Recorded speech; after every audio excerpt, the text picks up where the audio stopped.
हूं आबिद हुसैन शेख। आपका खैर मकदम है 4 टीवी न्यूज कर्नाटक एक्सप्रेस में। सबसे पहले नजर आज की हेडलाइंस।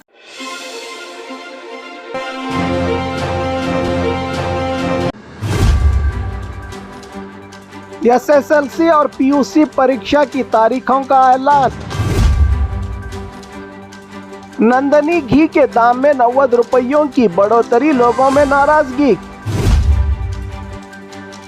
इनविटेशन निमंत्रण पत्र देने के बहाने घर में घुसकर लूट, महिला के हाथ पैर बांधकर सोना लेकर चोर फरार।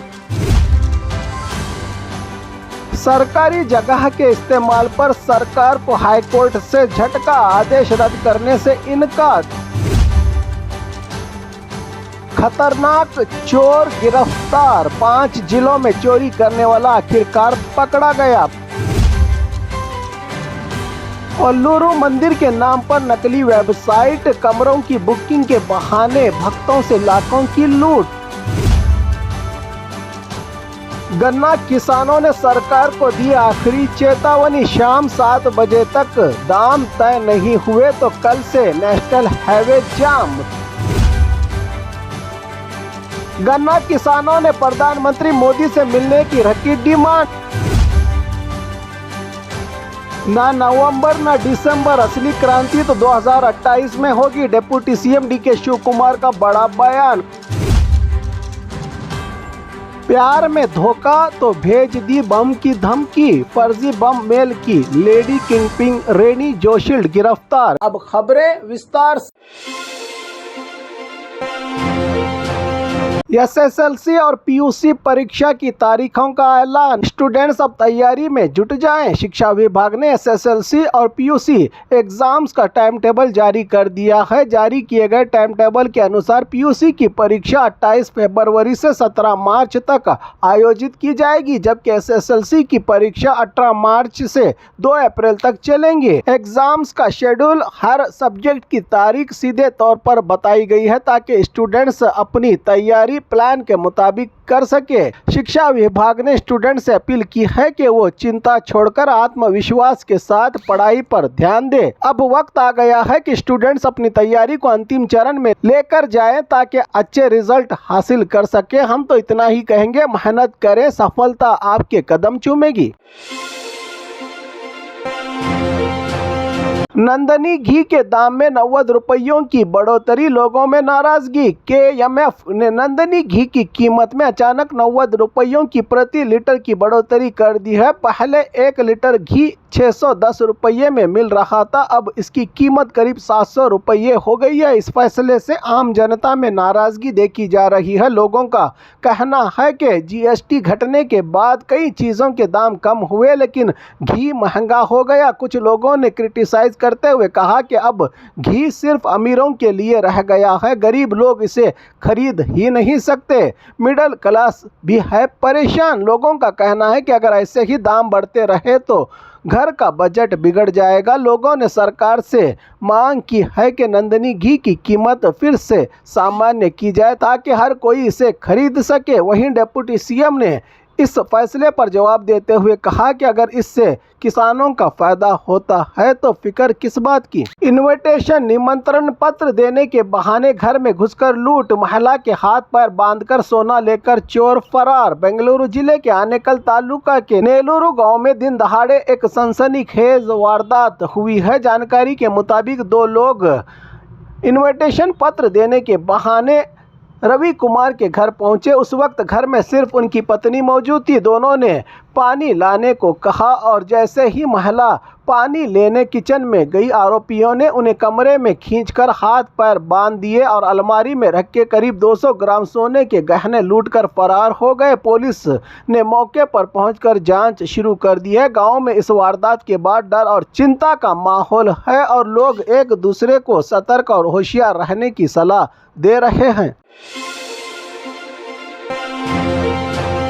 सरकारी जगह के इस्तेमाल पर सरकार को हाईकोर्ट से झटका, आदेश रद्द करने से इनकार। कर्नाटका हाईकोर्ट की 2 सदस्यों वाली बेंच ने राज्य सरकार को बड़ा झटका दिया है। सरकार ने पहले एक आदेश जारी किया था कि किसी भी संगठन को अगर सरकारी जगह पर कार्यक्रम करना है तो पहले परमिशन लेना ज़रूरी होगा। इस आदेश को लेकर आरएसएस और कई संगठनों ने अदालत में चुनौती दी थी, जिसके बाद सिंगल बेंच ने सरकार के आदेश पर रोक स्टे लगा दी थी। अब सरकार ने इस रोक को हटाने के लिए याचिका दायर की थी, लेकिन हाईकोर्ट की डिवीजन बेंच ने सरकार की ये याचिका खारिज कर दी है। इस तरह राज्य सरकार को एक बार फिर हाईकोर्ट से झटका लगा है। अब ये मामला 17 नवंबर को सिंगल बेंच में फिर से सुना जाएगा की जानकारी मिली है मीडिया रिपोर्ट से।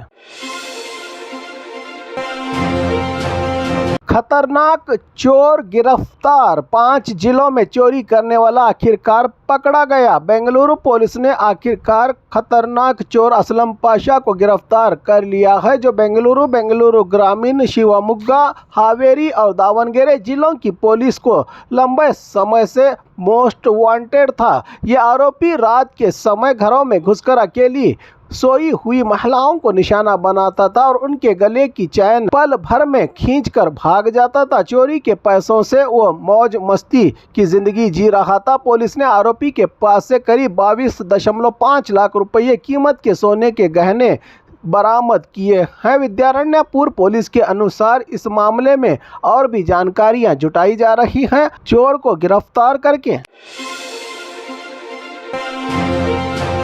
कोल्लूरू मंदिर के नाम पर नकली वेबसाइट, कमरों की बुकिंग के बहाने भक्तों से लाखों की लूट। उडुपी जिले के मशहूर कोल्लूरू मूकांबिका मंदिर के नाम पर एक नकली वेबसाइट बनाकर भक्तों को लूटने का मामला सामने आया है। ठगों ने टेम्पल अकोमोडेशन के नाम से नकली वेबसाइट बनाकर कमरे बुक करने के बहाने भक्तों से पैसे लिए और नकली रेसिप्ट जारी किए। पुलिस के मुताबिक कई भक्तों ने फोन पे के जरिए रकम अदा की, मगर इन्हें कमरे नहीं मिले। इस मामले पर कोल्लूरू पुलिस स्टेशन में मामला दर्ज कर लिया गया है। साइबर पुलिस ने इसकी जांच शुरू कर दी है। मंदिर प्रशासन ने जनता से अपील की है कि सिर्फ सरकारी वेबसाइट या दफ्तर के जरिए ही बुकिंग करे, ताकि किसी भी धोखे का शिकार ना हो इस मंदिर से आस्था रखने वाले भक्त।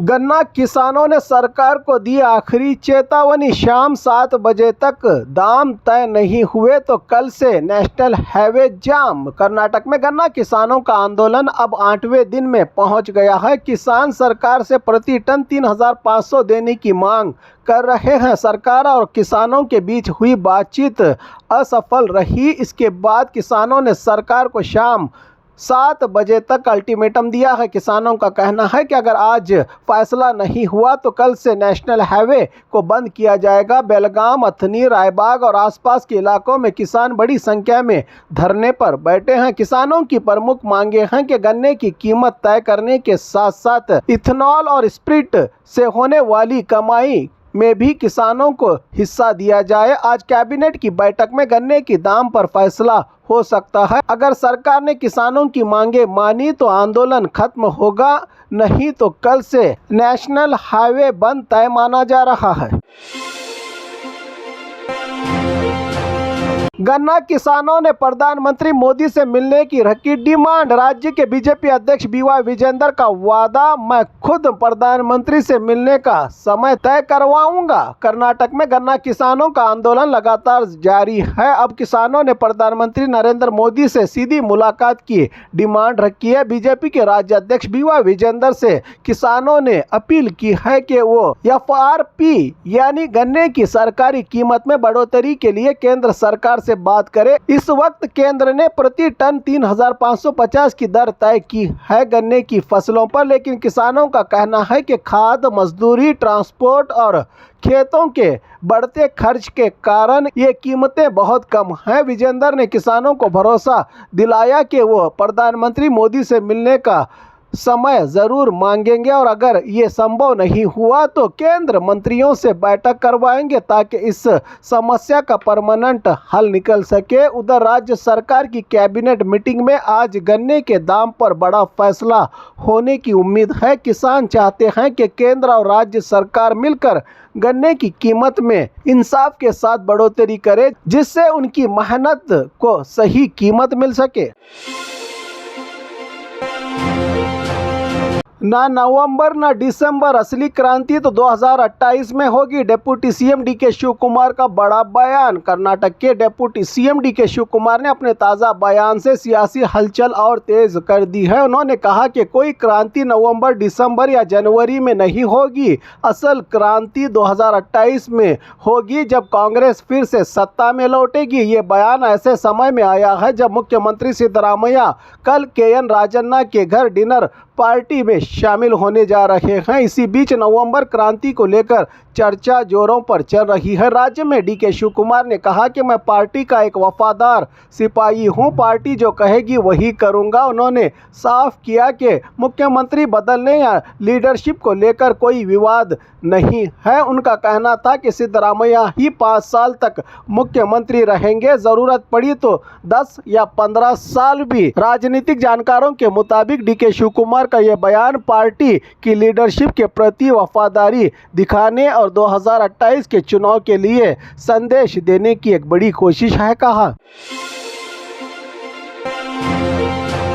प्यार में धोखा तो भेज दी बम की धमकी, फर्जी बम मेल की लेडी किंगपिन रेनी जोशील्ड गिरफ्तार। बेंगलुरु पुलिस ने एक महिला सॉफ्टवेयर इंजीनियर रेनी जोशील्ड को गिरफ्तार किया है, जिस पर स्कूलों और कॉलेजों को फर्जी बम की धमकी देने वाले मेल भेजने का आरोप है। पुलिस के मुताबिक रेनी ने यह सब इसलिए किया क्योंकि उसका प्रेमी उसकी मोहब्बत ठुकरा चुका था। उसने बदला लेने के लिए ये कदम उठाया। रेनी ने वीपीएन का इस्तेमाल कर बेंगलुरु, गुजरात और चेन्नई के कई स्कूलों को बम धमाके की ईमेल भेजी, जिससे स्टूडेंट्स और माता पिताओं में दहशत फैल गई। बाद में जांच में पता चला कि ये सब झूठी धमकियां थी। पुलिस कमिश्नर सीमंत कुमार सिंह ने बताया कि अब तक करीब 40 केस दर्ज हुए हैं, जिनमें से 9 मामलों में सबूत मिले हैं। 7 बेंगलुरु के, 1 गुजरात और 1 तमिलनाडु का। जांच में खुलासा हुआ है कि रेनी ने अपने पूर्व प्रेमी की ईमेल आईडी से धमकी भरे मेल भेजे ताकि उसे फंसाया जा सके। रेनी को गुजरात से बेंगलुरु लाकर पुलिस पूछताछ कर रही है। पुलिस का कहना है कि रेनी एक पढ़ी लिखी लड़की होने के नाते अपनी तकनीक और जानकारी का गलत इस्तेमाल किया, जो समाज के लिए खतरनाक है।